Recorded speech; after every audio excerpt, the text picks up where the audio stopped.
तो कैसे हैं आप? Welcome back again in fact technical. क्या आपने कभी ऐसा सुना है कि हाथी को फांसी की सज़ा दी गई है, वो भी शहर के बीचों बीच हजारों लोगों के सामने? आप सोचेंगे आखिर मैं ये क्या बोल रहा हूँ, लेकिन ये बिल्कुल सच है क्योंकि आज तक आपने इंसानों को फांसी की सज़ा होती है ये सुना होगा, लेकिन आज मैं आपको एक हाथी की फांसी की सज़ा के बारे में बताऊंगा जिसे सुनने के बाद आपका इंसानियत से भरोसा उठ जाएगा। तो ज़्यादा टाइम न वेस्ट करते हुए वीडियो को स्टार्ट करते हैं और जानते हैं इसके बारे में।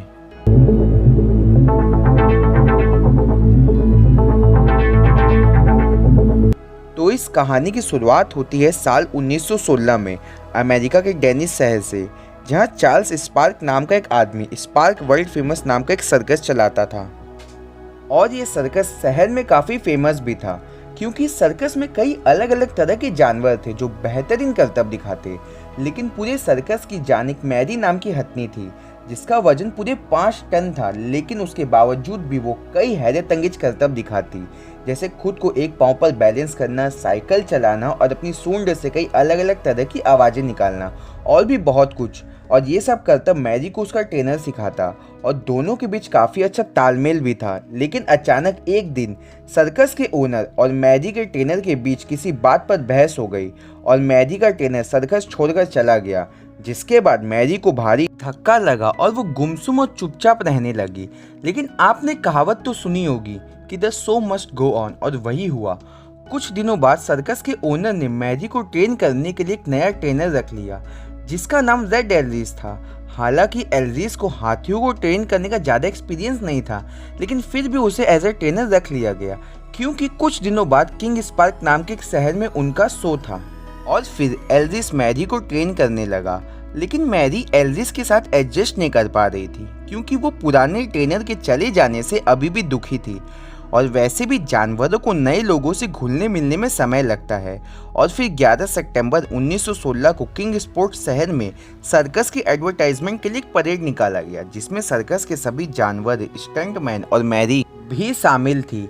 लेकिन सर्कस के ओनर को ये बात पता थी कि मैरी और उसके ट्रेनर के बीच कुछ खास तालमेल नहीं है, और इसी के लिए सर्कस के ओनर ने ट्रेनर को एक नोकीला रॉड दिया और कहा कि जब भी मैरी उसकी बात ना माने तो वो उस रॉड से उसके कान के पास धीरे से मारे।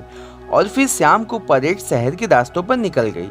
कुछ देर तक तो सब कुछ बिल्कुल सही चला, लेकिन उस परेड के बीच अचानक मैरी को किसी दुकान पर कुछ तरबूज नजर आए और वो उसे खाने के लिए परेड से अलग हो गई।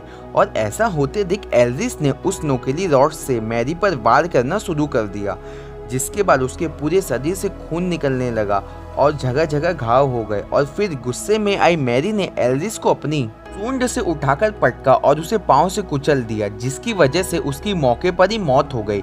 जिसके बाद वहां मौजूद लोगों ने भी गुस्से में आकर मैरी पर हमला कर दिया, लेकिन उस समय जैसे तैसे करके मैरी वहां से भाग गई। मगर गुस्से में आग बबूला हुए लोग सर्कस के ओनर के पास पहुंच गए और उसे जान से मारने की धमकी देने लगे।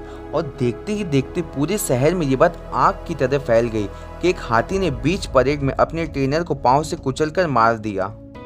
और फिर वहां के लोग रास्तों पर प्रोटेस्ट करके उस हथनी की मौत की मांग करने लगे और ओनर को भी धमकी दी कि तुम इस हथनी को जान से मार दो, वरना हम लोग इस शहर में तुम्हारे सर्कस को फिर कभी दोबारा होने नहीं देंगे। और जब मामला आउट ऑफ कंट्रोल हो गया तो अंत में वहां की गवर्नमेंट ने मैरी को मौत की सजा सुना दी। लेकिन वहां के लोगों की ये मांग थी कि मैरी को भी बीच बाजार में ही मारा जाए, जैसा उसने अपने ट्रेनर को मारा था। लेकिन अब सबके सामने ये समस्या थी कि आखिर एक 5 टन की हथनी को मारा कैसे जाए। जिसके बाद वहाँ की सरकार को कई अलग अलग तरह के सुझाव भी आए कि मैरी को इलेक्ट्रिक शॉक देकर मारा जाए, या फिर उसे ट्रेन से कुचल दिया जाए, या फिर उसे 2 इंजन के बीच में बांध कर टाना जाए, जिससे उसका शरीर 2 हिस्सों में बंट जाएगा और वो एक दर्दनाक मौत मरेगी। आप सोचिए आखिर एक इंसान इतना खराब किसी के लिए कैसे सोच सकता है, वो भी एक बेजुबान जानवर के लिए। और अंत में सर्कस के ओनर के साथ मिलकर ये डिसाइड हुआ कि मैरी को फांसी दी जाए, वो भी शहर के बीचों बीच।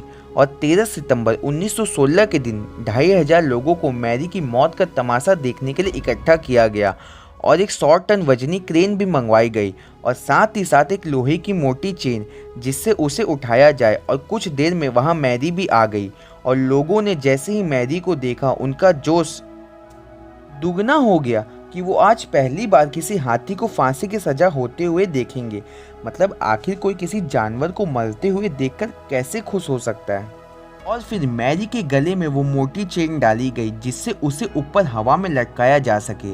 और जैसे ही क्रेन ने मैरी को उठाया वो दर्द से चिल्लाने लगी और पूरे शहर में उसकी चीखें गूंज गई। लेकिन अभी क्रेन सिर्फ 5 फुट ही ऊपर हवा में पहुंची ही थी कि अचानक वो चेन टूट गई और मैरी जमीन पर आ गिरी, जिससे उसके शरीर की कई हड्डियां भी टूटी और वो और जोर से चिल्लाने लगी। मैरी की आंखों में दर्द के आंसू थे, लेकिन ये सब देखने के बाद भी उन लोगों के चेहरे पर एक हंसी थी।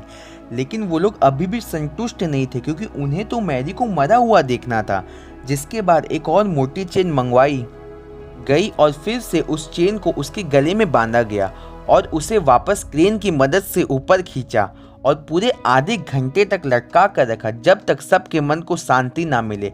और अंत में डॉक्टर्स ने मैरी को मरा हुआ घोषित कर दिया, जिसके बाद बगल के रेलवे ट्रैक में मैरी को दफनाया गया और ऐसे उस हथनी के जीवन का अंत हुआ।